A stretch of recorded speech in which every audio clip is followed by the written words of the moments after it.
4L Trophy, c'est 9 mois de travail dans les entreprises, 8000 € à trouver, 120 mails envoyés.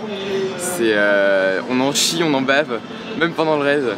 Mais à la fin c'est que du bonheur, c'est des galères, c'est des bacs à sable, c'est des ensablements, c'est des roues crevées, c'est des filtres à changer, c'est tout ça. Il y a vraiment un but humanitaire quand même derrière, c'est la fonction première de ce raid, c'est d'aider les populations en fait reculées du désert marocain où on leur emmène du matériel scolaire. L'année dernière c'est 80 tonnes de matériel scolaire qui ont été envoyés et plusieurs écoles et blocs sanitaires qui ont été créés grâce au 4L Trophy.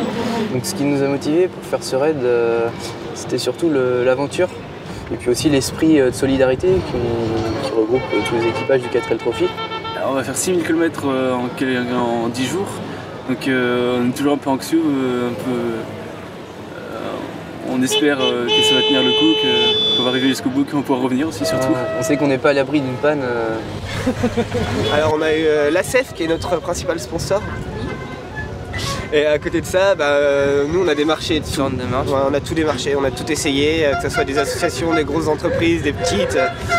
Donc on a aujourd'hui je crois 20 sponsors à peu près.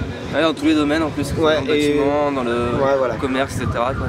L'ASEF Atlantique soutient le 4L Trophy, mais je pense qu'au niveau national ça va bientôt se faire aussi partout au niveau de la Fédération nationale des ASEF, puisqu'il y a un côté humanitaire. Et le côté humanitaire en fait que ça plaît à l'ASEF puisque c'est une de nos valeurs. À nous, pour préparation, on a déjà remis à neuf la voiture, ce qui nous a pris déjà un temps monstre. Derrière, là, je pense qu'on va apprendre sur le tas. Forgeant qu'on devient forgeron, je me dis que ça doit être pareil pour ça.